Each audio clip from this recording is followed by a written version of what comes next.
Hello everyone, FN ট্রেডিংয়ে আপনাদেরকে স্বাগতম। আমরা আমাদের যে নতুন FNM স্নেল হর্নটি এসেছে সেটার সাউন্ড কেমন অনেকে আমাদের কাছে ভিডিও আকারে জানতে চেয়েছেন। সো আমরা সবাইকে বলেছি আমরা ভিডিও করে পাবলিশ করব। সেই টেস্টটি করার জন্য আমরা আমাদের একজোড়া FNM স্নেল হর্ন, আমাদের একটি FNM রিলে সেট এবং টেস্ট করার জন্য এসি থেকে ডিসি কনভার্টার ইউজ করেছি।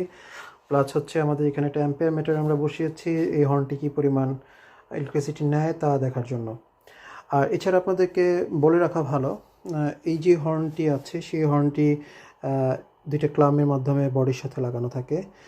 আমরা যেহেতু এখানে কোনো গাড়ি আমরা ইউজ করিনি, আমরা হাতের উপরে রেখেছি। তো গাড়িতে লাগানোর পরে যেটা হয়, এই হর্ন যখন বাজে তখন প্রচুর ভাইব্রেট হয় এবং ভাইব্রেট থেকে আপনার সাউন্ডটা আর একটু বেটার ফিল করবেন, আর একটু বেশি সাউন্ড মনে হবে, যেটা আপনি হয়তো বা এই মুহূর্তে অতটা বেশি ফিল নাও করতে পারেন। বাট গাড়িতে লাগালে এই যখন বডির সাথে কানেক্টেড থাকবে তখন সাউন্ডটা আর একটু বেটার আসবে।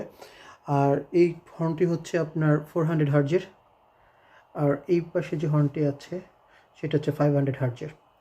আর আমরা যে FNM রিলেটি ইউজ করেছি সেটি হচ্ছে 40 অ্যাম্পিয়ার একটি রিলে। আমরা এবার হর্নের সাউন্ড, এটা লম্বা টোনের সাউন্ড আমরা টেস্ট করব এবং চেক করব যে আমাদের অ্যাম্পিয়ার মিটারে কী পরিমাণ ইলেকট্রিসিটি যাচ্ছে। ওকে,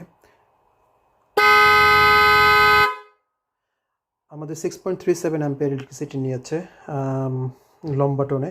এবার আমরা পপ পপ টোন বা যেটাকে আমরা ছেড়ে ছেড়ে বাজাবো, দেখি আমাদের এখানে টোনটা কেমন আসে।